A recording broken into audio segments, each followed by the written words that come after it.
Hello friends, welcome back. Welcome back to our new series. In this series, we'll be covering full syllabus for economics for finance. Yes, economics for finance CA inter का पूरा syllabus हम इस particular series में cover करेंगे. और आज का जो हमारा lecture है, the first video is about theories of international trade, chapter 4, unit 1.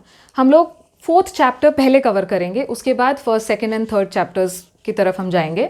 सो आज का हमारा कंटेंट है fourth chapter first unit which talks about theories of international trade. So इस चैप्टर में देयर आर 5 थ्योरीज. अब सारे थ्योरीज एक ही वीडियो में अगर हम इंक्लूड करना देखें तो बहुत ज़्यादा लंबा हो जाएगा video. So let's see, I have plan कि हम एटलीस्ट 3 थ्योरीज इस पर्टिकुलर वीडियो में कवर करें. So these are the theories. The first one is the mercantilist view, comparative advantage theory, absolute advantage theory, Heckscher and Ohlins theory, new trade theory. So these are the 5 theories. अब sequence में हम लोग देखते हैं, आज first 3 theories cover करते हैं. The first one, mercantilist view. अब mercantile ये word कहाँ से निकला है? Traders. Who are merchants? Traders. Traders क्या करते हैं? Buying and selling करते हैं. अब इसी buying and selling को अगर हम international point of view से देखें, we call it international trade. So in the early days, मतलब हमारे जो स्कूल्स ऑफ थॉट्स जिसे कहते हैं, अब जैसे आपने देखा होगा 5th वाला जो चैप्टर जो थ्योरी है, it says new trade policy या न्यू ट्रेड थ्योरी. सो दी ओल्डन डेज उनका व्यू पॉइंट क्या था या उनका इंटरनेशनल ट्रेड को लेकर क्या थ्योरीज थे. So mercantilist view talks about that. अब पुराने ज़माने में क्या होता था, हर कंट्री का मेन एम क्या होता था? इंटरनेशनल ट्रेड का मतलब बस एक ही है, ज़्यादा से ज़्यादा एक्सपोर्ट करो, मतलब मैक्सिमाइज योर एक्सपोर्ट. ज़्यादा से ज़्यादा एक्सपोर्ट करो, मिनिमाइज योर इम्पोर्ट्स, हो सके उतना कम इंपोर्ट करो. अब इंपोर्ट अगर लोगों से कम इंपोर्ट करवाना है तो क्या करना पड़ेगा? बहुत सारे duties and taxes import duty लगा दो. सो अब क्या होगा, सारे इंपोर्टेड गुड्स ना, they will become very expensive. अगर इंपोर्ट्स पर बहुत सारे ड्यूटीज़ लगा दो, टैक्सेस लगा दो, सो इंपोर्ट्स बहुत महंगे हो जाएंगे. सो बाय डिफ़ॉल्ट इंपोर्टेड गुड्स लोग कम बाय करेंगे हमारे कंट्री में, एंड अल्टीमेटली होगा कि हम कम इंपोर्ट करेंगे. सो पहले के जो कंट्रीज़ होते थे पहले ज़माने में, इंटरनेशनल ट्रेड का मर्केंटलिस्ट व्यू या फिर पुराने ज़माने वालों का व्यू क्या होता था कि ज़्यादा से ज़्यादा एक्सपोर्ट करो, बहुत ज़्यादा एक्सपोर्ट करो, मैक्सिमाइज योर एक्सपोर्ट्स. क्यों एक्सपोर्ट करना है ज़्यादा? ताकि बहुत सारा फॉरेन करेंसी आ जाए, अब हम पुराने ज़माने की बात कर रहे हैं. तब करेंसीज क्या होते थे? Precious metals, gold coin, silver coin, सुना होगा. पहले ज़माने में यही हमारे करेंसी होते थे. तो पहले ज़माने में जो है, कलेक्ट प्रेशियस मेटल्स. जो मर्केंटलिस्ट व्यू, जो अप्रोच था इंटरनेशनल ट्रेड का, उनका मेन पर्पस क्या था? हो सके उतना प्रेशियस मेटल्स कलेक्ट करो. अब कैसे कलेक्ट करेंगे? बहुत सारा एक्सपोर्ट करेंगे तो उसके बदले में बहुत सारा पैसा आएगा, यानी कि प्रेशियस मेटल्स आएंगे. So maximise your exports, minimise your imports. क्योंकि जो पैसा आ रहा है, अगर हम इंपोर्ट करने लगे, गुड्स बाय करने लगे इंटरनेशनल ट्रेड में ज़्यादा, तो वो पैसे वापस भी चले जाएंगे. सो हो सके उतना मिनिमाइज करो इंपोर्ट्स. अब मिनिमाइज करने का मतलब क्या है कि बहुत सारे टैक्सेस, ड्यूटीज़ लगा दो और महंगे कर दो इंपोर्ट्स को, ताकि लोग इंपोर्टेड गुड्स ज़्यादा हमारे कंट्री में कंज्यूम ना करें. ऑटोमेटिकली मिनिमाइज हो जाएंगे इंपोर्ट्स. सो इसका मतलब क्या है? ये जो मर्केंटलिस्ट व्यू वाले लोग थे या मर्केंटलिस्ट थ्योरी जो था, वो कहता था कि international trade is a zero sum game. Zero sum game का मतलब क्या है कि इंटरनेशनल ट्रेड जब होता है, वो कहते हैं कि या तो कोई पर्टिकुलर कंट्री गेन करेगा या फिर कोई पर्टिकुलर कंट्री जो है वो लूज करेगा. सो एग्जाम्पल के लिए, अगर कंट्री ए और कंट्री बी है, कंट्री बी ने अगर एक्सपोर्ट किया और कंट्री ए ने अगर एक्सपोर्ट किया और कंट्री बी ने इंपोर्ट किया है, तो इसका मतलब इस पर्टिकुलर कंट्री ने गेन किया, मतलब प्रेशियस मेटल उसके पास आ गए, उसका प्रॉफिट हुआ. और अज्यूम किया जाता है कि जिसने इंपोर्ट किया उसका लॉस है. सो बेसिकली ये लोग क्या समझते थे कि इफेक्टिवली क्या हो गया, जीरो वैल्यू एडिशन, जीरो है. मतलब हमारे पास के गुड्स आपके पास गए, उसके बदले आपके पास के पैसे हमारे पास आ गए, कोई वैल्यू एडिशन नहीं हुई है. ऐसा लॉजिक होता था. सो नेट इफेक्ट जीरो ही था, इनके पास का पैसा इनके पास आ गया, दैट्स ऑल, इतना ही हुआ. सो इफेक्टिवली कुछ बढ़ा क्या, कुछ वैल्यू एडिशन हुआ क्या? नहीं. सो दे यूज्ड टू से कि zero sum game. International trade जो है वो जीरो सम गेम है, एक को फायदा होता है, दूसरे वाले का लॉस होता है, दैट्स ऑल. ये कहता था मर्केंटलिस्ट व्यू. लेकिन क्या ये सही है? नहीं. अब कैसे हम बोलें? अब एग्जाम्पल के लिए सपोज मेरा जो कंट्री है, कंट्री ए है, वो दोनों चीज़ें बनाता है, मार्कर भी बनाता है और डस्टर भी बनाता है. लेकिन हमारा जो कंट्री है वो डस्टर बनाने में एकदम माहिर है, एक्सपर्ट है, पर मार्कर जो है बना लेता है, बट मार्कर बनाने के लिए उसको बहुत ज़्यादा टाइम या बहुत ज़्यादा लेबर आवर्स की ज़रूरत पड़ती है। जहाँ वो 1 घंटे में 10 डस्टर्स बना लेता है, वहाँ पे 1 घंटे में एक लेबर सिर्फ 1 मार्कर बना पाता है। तो अब आप ही सोचो, बहुत सारे डस्टर्स बनाकर हम एक्सपोर्ट क्यों ना करें पूरे दुनिया को, और ये जो मार्कर है जो बहुत ज़्यादा टाइम ले रहा है हमारी कंट्री में बनने के लिए, इसको हम इंपोर्ट कर लेते हैं। तो इफेक्टिवली देखा जाए तो दोनों कंट्रीज का इफेक्टिव वैल्यू एडिशन जो है वो बढ़ जाएगा। अगर कोई कंट्री डस्टर बनाने में अच्छा है और कोई कंट्री मार्कर बनाने में अच्छा है, तो बेटर क्या है कि वो जिसमें अच्छे हैं वो ज़्यादा बनाए। एक कंट्री बस डस्टर बनाए, दूसरा कंट्री मार्कर बनाए, उनको जो ज़रूरत है वो एक्सचेंज कर ले। सो इसमें होगा क्या, दोनों का कॉस्ट ऑफ प्रोडक्शन कम हो जाएगा। यस, उनका लेबर जो है वो ज़्यादा प्रोडक्टिवली वो यूज़ कर पाएंगे। सो देखा जाए तो international trade zero sum game नहीं है। ऐसा भी हो सकता है ना कि दोनों कंट्रीज का फायदा हो रहा है, एक कंट्री एक्सपोर्ट कर रही है एक चीज़, उसके बदले दूसरी चीज़ उसी कंट्री से इंपोर्ट कर रही है। तो जब ये चीज़ होती है तो ज़रूरी नहीं है one person is losing and other person is gaining. क्या दोनों भी गेन कर सकते हैं? यस। सो इसका मतलब मर्केंटलिस्ट व्यू जो था या मर्केंटलिस्ट थ्योरी जो था वो फ्लॉप निकला, उसमें कुछ ड्रॉबैक्स थे। सो इस ड्रॉबैक्स को ओवरकम करने के लिए एडम स्मिथ ने एक नई थ्योरी दी हमें, theory of absolute advantage. Adam Smith की थ्योरी है थ्योरी ऑफ एब्सोल्यूट एडवांटेज। ये भी इंटरनेशनल ट्रेड से रिलेटेड ही थ्योरी है। अब ये थ्योरी क्या है एग्जैक्टली देखते हैं। अब ये सारे जो वर्डिंग्स हमने यूज़ किए या नंबर्स यूज़ किए हैं हमने मॉड्यूल से ही लिया है सब। यस, सो थ्योरी में उसने एक्सप्लेन कैसे किया है थ्योरी। यहाँ पे है कमोडिटी, 2 कमोडिटीज उसने लिए हैं, व्हीट एंड क्लॉथ, कपड़े, यस, एंड व्हीट, गेहूं। Country A, country B. Now what have they said, wheat country A जो है 6 बुशेल्स पर आवर। What are बुशेल्स? अब जैसे हम लोग जो है टन्स में या केजीज में मेजर करते हैं, तो उसी तरह इसको बुशेल्स, एक bushel is equivalent to 27 kgs. तो अगर आपको बुशल्स नहीं समझ में आ रहा, आप केजी पर आवर भी समझ लो तो भी सेम ही होगा, मतलब कंक्लूजन आपका सेम रहेगा, क्योंकि वहां पे उन्होंने बुशल्स यूज किया। अब जैसे हम यहाँ पे किलोमीटर्स कहते हैं, कुछ कंट्रीज माइल्स में डिस्टेंस को मेजर करते हैं। तो जैसे किलोमीटर, 1 किलोमीटर है, हम किलोमीटर बोलेंगे, वो लोग उसको माइल्स 1.62 इसका मेजर आता है। तो सिमिलरली क्लॉथ जो है हम मीटर्स के हिसाब से क्लॉथ मेजर करते हैं, उन्होंने यार्ड्स दिया है, यार्ड्स पर आवर। तो एक यार्ड इज अप्रॉक्सीमेटली 0.91 मीटर्स। तो अगर बुशल्स एंड यार्ड समझने में दिक्कत आ रही है, आप उसको केजीज और मीटर्स समझ के आगे बढ़ो, तब भी आपका थ्योरी का जो लॉजिक है वो सेम रहेगा। जस्ट फॉर योर इन्फॉर्मेशन से 27 KGs 1 bushel and 1 yard is approximately 0.91 metres. So वो क्या कहता है Adam Smith, country A, suppose country A जो है व्हीट कैसे कितना मैन्युफैक्चर कर पाता है, 6 बुशेल्स पर आवर। उसी जगह पर कंट्री बी जो है वो व्हीट कैसे बना पा रहा है, जस्ट 1 बुशेल पर आवर। अब सिर्फ ऊपर का पोर्शन देखो, कंट्री ए जो है 6 बुशेल्स बना पा रहा है 1 आवर में, और country B can actually produce 1 bushel per hour. So आपको क्या लगता है किस कंट्री के पास ज्यादा एडवांटेज है व्हीट बनाने का? कंट्री ए, इनके पास एडवांटेज है व्हीट बनाने का, करेक्ट। इनके पास थोड़ा लॉस है, इनके कंपैरिजन में इनको थोड़ा महंगा पड़ रहा है व्हीट बनाना, क्योंकि ज्यादा लेबर आवर्स लगेंगे, करेक्ट।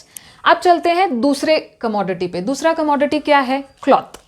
अब यहाँ पे क्या दिया है कमोडिटी क्लॉथ, कंट्री ए 4 यार्ड्स पर आवर। कंट्री ए में एक लेबरर जो है ज़्यादा से ज़्यादा 4 यार्ड्स पर आवर क्लॉथ बना पा रहा है, और कंट्री बी 5 यार्ड्स बना रहा है। तो अब क्लॉथ के केस में किसको एडवांटेज है? This country B is in advantage, ये थोड़ा ज़्यादा क्लॉथ बना पा रहा है पर आवर बेसिस पर, और ये कंट्री जो है कम क्लॉथ बना पा रहा है। सो अब अगर ये पूरी टेबल को हम स्टडी करें तो आपको क्या लगता है, कंट्री ए जो है अगर व्हीट बनाता है तो ज्यादा फायदे में रहेगा, और कंट्री बी जो है वो अगर क्लॉथ बनाता है तो ज्यादा फायदे में रहेगा। अगर व्हीट बनाता है तो बहुत सारा टाइम वेस्ट हो जाएगा, बहुत सारा लेबर आवर्स लगाकर भी बहुत कम व्हीट बना पाएगा। उसके इंस्टेड अगर वो सारे लेबर आवर्स उसने क्लॉथ बनाने में इन्वेस्ट कर दिए, he will be able to produce more cloth, correct. So उसके लिए एडवांटेजेस क्या है? It is more advantages for country B to produce cloth, and it is more advantageous for country A to produce wheat. लेकिन क्या दोनों भी दोनों चीजें बना पा रहे हैं? Yes, country A can produce both wheat and cloth and country B also can produce wheat as well as cloth. दोनों दोनों चीजें बना पा रहे हैं, लेकिन अपना अपना बना के अगर यूज करेंगे तो उनका लेबर आवर्स जो है वो वेस्ट हो रहा है कहीं ना कहीं। तो बेटर क्या है? इंटरनेशनल ट्रेड की हम बात कर रहे हैं तो बेटर ये है कि कंट्री ए जो है जिसमें वो बहुत एक्सपर्ट है वो बस व्हीट बनाए, फिर क्लॉथ का क्या करे? क्लॉथ इनसे ले ले, और जो टाइम वो क्लॉथ बनाने में वेस्ट कर रहा है उसके instead it can continue producing wheat. Similarly country B क्या कर सकता है? व्हीट बनाने में अपने लेबर आवर्स ज्यादा वेस्ट करने से अच्छा है it can continue making manufacturing cloth, और व्हीट कंट्री ए से ले ले, तभी तो एक्सचेंज पॉसिबल होगा। सो इंटरनेशनल ट्रेड का ये थ्योरी है एब्सोल्यूट एडवांटेज। इसको एब्सोल्यूट एडवांटेज क्यों बोला है? बिकॉज कंट्री ए जो है it has absolute advantage over wheat, correct, वो इससे बेटर व्हीट बना पा रहा है, और यहां पे जो है कंट्री बी जो है it has absolute advantage over cloth, cloth ये उससे बेटर बना पा रहा है। तो ये दोनों अपनी ये चीजें एक्सचेंज कर सकते हैं। अब इसका कंक्लूजन क्या निकला? इंटरनेशनल ट्रेड है तो एडम स्मिथ क्या कहता है? हर कंट्री को वो चीज एक्सपोर्ट करनी चाहिए जिसमें उसे एडवांटेज है। तो कंट्री ए ने क्या एक्सपोर्ट करना चाहिए? Wheat, because it is advantages to produce wheat, और वो चीज इंपोर्ट करनी चाहिए जिसमें उसे डिसएडवांटेज है। सो यहां पे उसको डिसएडवांटेज क्लॉथ में है तो क्लॉथ कंट्री ए इंपोर्ट करेगा। Similarly for country B, any country should export that commodity in which it has advantage. So country B is good in making cloth, so country B should export cloth and import that commodity in which it has disadvantage. अब disadvantage किस में है? country B has disadvantage in wheat, so country B should actually import wheat. बस that's all. Absolute advantage Adam Smith. अब ये theory जो है इससे बेटर है मर्केंटलिस्ट व्यू से, क्योंकि ये सच बोल रहा है सब कुछ खुद ही बनाओ और हो सके उतना एक्सपोर्ट करो। अब हर कंट्री अगर बोलेगा बस एक्सपोर्ट करते जाओ, इंपोर्ट मत करो, एक्सपोर्ट करते जाओ, तो फिर खरीदेगा कौन? हर कंट्री अगर सोचे कि हम सब कुछ अपना ही बनाएंगे, हम इंपोर्ट नहीं करेंगे, तो फिर आप जो एक्सपोर्ट करना चाहते हो वो कौन खरीदेगा? इसमें तो इंटरनेशनल ट्रेड हो ही नहीं पाएगा।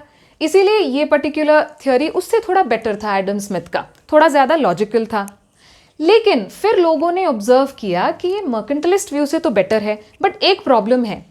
क्या ऐसा नहीं हो सकता कि एक ही कंट्री दोनों चीजें बेटर बनाए? ऐसा भी तो हो सकता है ना कि एक कोई कंट्री है जो व्हीट भी कम टाइम में बना पा रही है और क्लॉथ भी कम टाइम में बना पा रही है as compare to other country. क्या ऐसा हो सकता है? Let's see. अब हम इसको चेंज कर देते हैं। यहां पे आ गया 2। अब सिनारियो क्या हो गया देखो, कंट्री ए जो है व्हीट कितना बना पा रही है पर आवर? 6 बुशेल्स, यस, और क्लॉथ कितना बना पा रही है? 4 yards per hour. Country B जो है व्हीट कितना बना पा रही है? 1 बुशेल पर आवर, मतलब कंट्री ए से कम, and 2 yards of cloth per hour, again country A से कम। So in this scenario problem क्या हो गया? Now in both the situation country A is having advantage and country B is at disadvantage. ये दोनों better बना पा रहा है और ये दोनों कम बेटर तरीके से बना पा रही है। अब क्या करे? अब ऐसे सिचुएशन में तो ये कुछ बोलता ही नहीं है। इसने तो बोला था, इसका लॉजिक क्या कहता है? एडवांटेज है तो एक्सपोर्ट करो, जो डिसएडवांटेज है वो इंपोर्ट करो। व्हाट इफ दोनों एडवांटेज है, या फिर व्हाट इफ दोनों में डिसएडवांटेज है? अब प्रॉब्लम ये हो गई कि कंट्री बी जो है इसके पास तो एडवांटेज है ही नहीं। यस, व्हीट एंड क्लॉथ दोनों चीजों में उसके पास सिर्फ डिसएडवांटेज बचा है। तो अब क्या करे? यहां तो एडवांटेज है ही नहीं, तो क्या करें? अब आएंगे हम लोग हमारे नेक्स्ट थ्योरी पे, कंपैरेटिव एडवांटेज। यस, सो अब हम लोग नेक्स्ट, हमारी जो थ्योरी थी यहाँ पे comparative advantage theory. So the next theory is theory of comparative advantage. यहाँ पे क्या हो रहा है? सेम जैसा कि मैंने फिगर्स चेंज कर दिया। Country A is better at producing wheat as well as producing cloth. Country B is producing wheat and cloth, but it has disadvantages in both the cases. Now what to do? अब ऐसे situation में if country A says ना ना I am good in producing both the commodities, तो मैं तो नहीं import करने वाला कुछ भी, तो अगर ये इंपोर्ट ही नहीं करेगा किसी से भी और बोल रहा है मैं सिर्फ एक्सपोर्ट करता रहूंगा, तो फिर तो ये भी नहीं मानेंगे। वो बोलेंगे ठीक है हमको ज़्यादा टाइम लग रहा है बट मैन्युफैक्चर तो हम भी कर ले रहे हैं, तो हम भी नहीं लेंगे, फिर इंटरनेशनल ट्रेड तो होगा ही नहीं। हमको ऐसा नहीं करना है, इंटरनेशनल ट्रेड करना है, तो अब क्या करें? अब लॉजिकली आप सोचो, country A can produce 6 bushels per hour as compared to 4 yards of cloth per hour, and country B can produce only 1 bushel per hour as compared to producing 2 yards of cloth per hour. So इसमें अगर हम देखें तो क्या कहीं ना कहीं cloth ज़्यादा बना पा रहा है और वीट थोड़ा कम बना पा रहा है ना? सो अगर आपके पास 100 आवर्स दिए हैं, अगर आपके पास 100 लेबर आवर्स है और आपको ज़्यादा से ज़्यादा बनाना है, ज़्यादा से ज़्यादा प्रोड्यूस करना है, तो आपको क्या लगता है इस कंट्री ने क्या प्रोड्यूस करना चाहिए? ऑब्वियसली क्लॉथ, क्योंकि ये ज़्यादा बेटर तरीके से क्लॉथ बना सकता है। यस, सो अगर 100 आवर्स ही मेरे पास लिमिटेड लेबर आवर्स दिया है और मुझे उसी में मैन्युफैक्चर करना है, तो बेटर क्या होगा? ज़्यादा मुनाफा या ज़्यादा प्रॉफिट कब होगा? When I manufacture only that particular commodity which I can do better. Yes, if I go to manufacture both, तो कहीं ना कहीं यहाँ पे मेरा टाइम वेस्ट हो रहा है, लेबर आवर्स वेस्ट हो जाएंगे। तो ज़्यादा स्मार्टर डिसीजन क्या होगा कि मैं अपने कंट्री में सिर्फ क्लॉथ बनाऊं। यस, जो भी टाइम बचता है वीट ना प्रोड्यूस करके, I should rather shift my labour in manufacturing cloth. फिर वीट कहाँ से आएगा? इंपोर्ट करो, वो तो वैसे भी अच्छे हैं, है ना? वो वैसे भी वीट ज़्यादा बना पा रहे हैं। अब कंट्री ए है ना, कंट्री बी जाएगा कंट्री ए के पास, मैं कपड़ा अच्छा बना सकता हूँ, I can manufacture cloth better, so I would like to import wheat from you. Now if country A has to produce more wheat, तो उसको लेबर आवर्स बचाने पड़ेंगे, it has to save labour hours. अगर वो cloth भी बना रहा है और वीट भी ज़्यादा बना रहा है तो लेबर आवर्स नहीं काफ़ी होंगे। सो अल्टीमेटली कंट्री ए क्या करेगा? ठीक है, I can take the cloth, I can import the cloth from you and manufacture more wheat. तो अभी इसमें हो क्या रहा है ना, कंट्री बी के लिए एडवांटेज तो नहीं है, इट इज़ डिसएडवांटेज। दोनों ही सिचुएशन में डिसएडवांटेज है, लेकिन हमको देखना है कि ज़्यादा डिसएडवांटेज किस में है और कम डिसएडवांटेज किस में है। तो अभी यहाँ पे ज़्यादा डिसएडवांटेज किस में है? वीट में। कंट्री बी के लिए greater disadvantages in making wheat, महंगा पड़ेगा। सो कंट्री इसको क्या करेगा? इंपोर्ट करेगा। So import the commodity which has greater disadvantage. उस कमोडिटी को इंपोर्ट करो जिसमें ज़्यादा डिसएडवांटेज है, और उस कमोडिटी को एक्सपोर्ट करो जिसमें कम डिसएडवांटेज है। कम डिसएडवांटेज, स्मॉलर डिसएडवांटेज। सो इसका कंक्लूजन क्या निकलता है? Every country should export that commodity in which it has less disadvantage or smaller disadvantage and import that commodity which is giving it a greater disadvantage. So अब क्या हुआ ना, even though country A दोनों में better है and country B दोनों में थोड़ा सा weak है, still international trade is possible? Yes.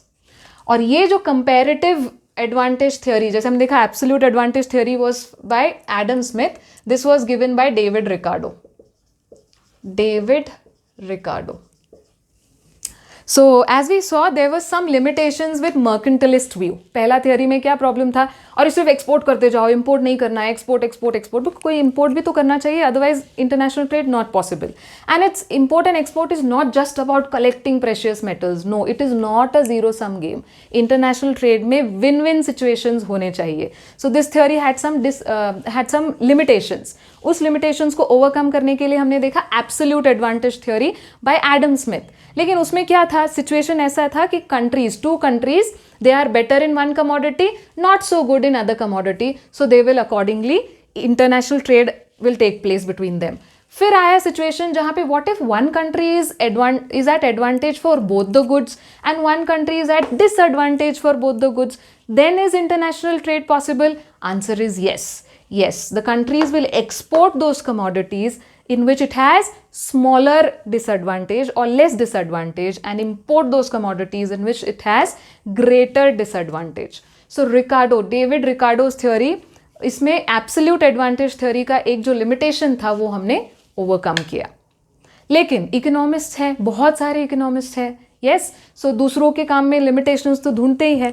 तो इफ़ यू नोटिस, हमने अभी तक जिस किसी थ्योरी की बात की, we are talking about labour hours, है ना, हम सिर्फ लेबर आवर्स की बात कर रहे हैं कि भाई 1 घंटे में इतना बन रहा है, 1 घंटे में इतना बन रहा है, तो एक्सचेंज करो या एक्सपोर्ट करो, इंपोर्ट करो and so on. So in this theory, absolute advantage theory और comparative advantage theory, in both the theory we are only talking about one factor of production, that is labor hours। लेकिन क्या कोई particular commodity produce या manufacture करने के लिए सिर्फ labour काफ़ी है? No, we need land, labour, yes, we need capital, पैसों की ज़रूरत है, capital, we need entrepreneurship, business, risk लेने वाला बंदा, yes, so we need land, labour, capital, entrepreneurship, ऐसे बहुत सारी चीज़ों की ज़रूरत होती है, सिर्फ लेबर से थोड़ी ना बनता है। सो इसका मतलब रिकार्डो के इसमें भी, थ्योरी में भी कुछ तो प्रॉब्लम है। ये प्रॉब्लम किसने ढूंढ के निकाला? हेक्सचर एंड ओलिन। सो हमारा जो नेक्स्ट थ्योरी होगा, हेक्सचर एंड ओलिन थ्योरी, उसमें हम लोग ये सारे फैक्टर्स ऑफ प्रोडक्शन को कंसिडर करेंगे फॉर इंटरनेशनल ट्रेड। फिलहाल इस पर्टिकुलर वीडियो में इतना ही। हमने 3 थ्योरीज कंप्लीट किए, मर्केंटिलिस्ट वेव, एडम स्मिथ का absolute advantage theory and comparative advantage theory. So this was the context. अब if you all are revising for exams, let's say December 2021 के exams के लिए अगर आप रिवाइज कर रहे हो, and if you want notes in short, 1 page में, 1 या 1.5 पेज में अगर ये सारे नोट्स आपको शॉर्ट में चाहिए, so that you can revise quickly and answers writing में भी आपको हेल्प हो जाएगी। So if you want the notes for these 3 theories, short notes I'm saying, सो आप कमेंट सेक्शन में अपना ईमेल आईडी ड्रॉप कर दीजिए, या फिर फेसबुक पेज को भी आप विजिट कर सकते हो, वहाँ पे आपका ईमेल आईडी ड्रॉप कर देना। You will get the PDF for these 3 theories, short notes. And I hope you all enjoyed the lecture. So thank you for watching, happy learning.